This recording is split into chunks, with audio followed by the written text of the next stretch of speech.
Welcome to Alpha Bets, a weekly conversation where we discuss interesting companies and pick apart their success and failures. Today, I'm joined by Ross Klein, the CIO of ChangeBridge Capital, and Pat Connolly, our resident stock detective. Congratulations to Ross Klein, who threw a hat at Jim Cramer yesterday. Oh, and also got to ring the opening bell at the New York Stock Exchange. In celebration of ChangeBridge Capital's 1-year anniversary of listing the CBLS and CBSE ETFs. I'm Nathan Warden, and it's time to talk Robinhood. What is graduation risk, and how does it apply to Robinhood? I think graduation risk is a good term of describing people who outgrow the app, because it's a very bare bones app where you don't have a lot of features. It's just buying, selling, you got options, you got some crypto, but there are other apps that have more options for people looking to do more esoteric things and get access to more products. Most brokers benefit from a rising rate environment because they reinvest the cash their clients deposit. Is this true for Robinhood as well? Their business model is a little bit different in that much more of their revenue is coming from things like pay for order flow, from options trading, from crypto trading. Their clients also tend to have more of their account on margin than Schwab or Interactive, which are the two public comps that we have for them. And so that net interest margin, which is a really big deal for traditional brokers, is not as big of a deal for Robinhood. And what is the average account size for Robinhood? Less than $5,000. So with that smaller account size, what is Robinhood's business model? Yeah, Robinhood's business model is basically to facilitate payment for order flow. So you have a partner like Citadel, they get your market order, they tell Citadel, and in the milliseconds between your trades executed, they buy it, they sell it, they arb away the difference. So Ross, does payment for order flow enable Robinhood to be free for users? There is no free lunch here, right? If I'm paying a commission, then I know exactly what I'm paying for and what I'm getting for it. If I'm not paying a commission, someone is getting paid. Okay, so Robinhood exists. They're a business. They're meant to be profitable. They generate revenue. If I'm not paying a commission to Robinhood, someone's getting paid for my trade. And so payment for order flow does have a potential impact on the execution price that you get. And so if you are frequently trading, you are frequently paying a pay for order flow fee effectively. If you are not trading directly with the exchange, you're probably not getting the best possible price. And if it's a $2 stock and you're losing 1 cent, that's a big deal. If it's a $200 stock and you're losing 1 cent, probably not as big of a deal. But if your other option is paying a $7 flat commission or a $10 flat commission, it really depends based on the size of your average trade. And so if you are a small trader, then that pay for order flow would be a better option for you. If you are a large trader, then you certainly would rather pay a flat commission. That is why I think we're seeing a lot of what Pat just talked about in that graduation risk with Robinhood accounts. I think that most investors are pretty savvy and understand what they're doing. And, me saying that there's no free lunch is not groundbreaking, but if you have an account and it's growing in size, and you might graduate into an Interactive Brokers or a Schwab, where you can control how and where you trade a little bit more than you could with a Robinhood. And so I also just want to make the point, if the average account size for Robinhood is $4,000, these people are not making large trades. They're usually trading under 100 shares, maybe even a couple shares, maybe fractional shares. And I'd argue that for that volume of shares, this setup actually prices better than large volume, right? Because if you theoretically, retail trades are priced more aggressively than institutions because the market gauges supply and demand. If there's not a whole lot of supply, if there's not a whole lot of order flow, then the price should not change that much. Whereas if there's a lot of supply, the price would change a fair amount. So for Robinhood's target client, they should be getting pretty good prices. So for who their target client is, does it make sense to have this type of business model? It's reasonable. The problem is that's a limited addressable market. And you're almost rooting against your customer success in that regard, right? Because you want your customers to compound. You want them to do well. You want them to succeed and grow their account. But if they do, they graduate out. For now, Robinhood is able to charge a commission. There's nothing preventing them from doing that. The business model can evolve. The founders are smart people. They got the business this far. There's no reason that they can't eventually offer a commission option if they feel that their clients would benefit from it. They just haven't yet. So I wouldn't preclude that necessarily being an option down the road. But for now, it limits the addressable market and it makes that long-term bull story that much more difficult when you can't say that there's this unlimited addressable market like you might have with a Fidelity or a Schwab or an Interactive Brokers. What would you say the long-term bull story is as of now? As of now, they're expanding the addressable market. They're attracting more users. They're hopefully going to be able to build, and by hopefully for shareholders of Robinhood, they're hopefully going to be able to turn it into more of a platform, something along the lines of a Square or a PayPal, where they're able to offer payment services. They're able to offer banking services. They're able to be your one-stop shop for all things personal finance. That would be a bull case for Robinhood stock.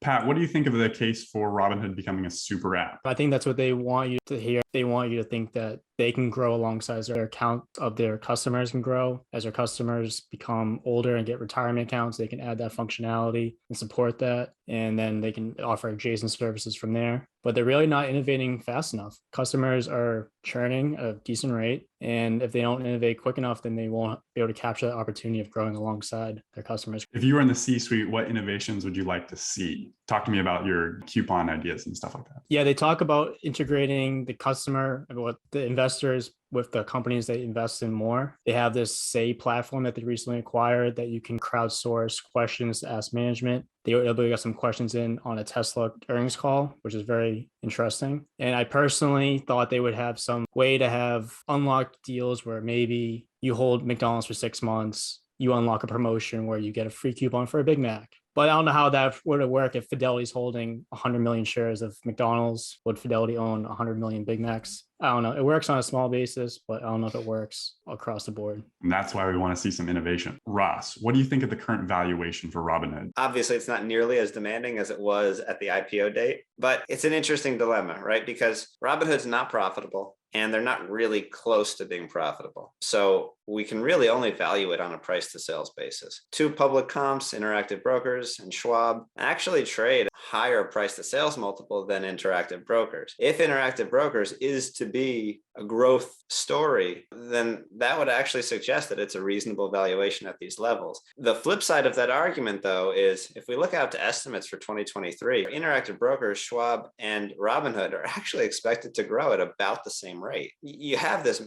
meaningful potential mismatch in investor expectations looking for a company that is supposed to be this early stage J-curve growth story that, may have already had its peak growth period. What concerns do you have about growth? So 19% of the revenue in the last quarter was crypto. We have no idea where that's going to go. I'm neither bullish nor bearish. The concept would require a lot more time than this video offers, but it's a potential risk given the volatility. It's a potential risk given clients trading on margin on one side of their portfolio, crypto on another. It's a difficult recipe just given the volatility. Some of the other risks that we can think about are regulatory. You've had states like Massachusetts create real investigations into Robinhood's business model. California's done the same. You've had Congress discuss it. Who knows if action would be taken, and we're not going to predict that here. But it's a real risk that needs to be considered for investors. You've also had competitive inroads. Interactive Brokers allows you to trade crypto now, and the platform's actually pretty sleek. In the last quarter, Schwab actually had higher net user growth than Robinhood. And so it's hard to pinpoint exactly where the issues are lying right now, but we're seeing a really meaningful deceleration, which makes it harder to go out and look forward and say, yeah, this is going to be a 30+% grower for the next 10 years, which I think a lot of folks had that expectation when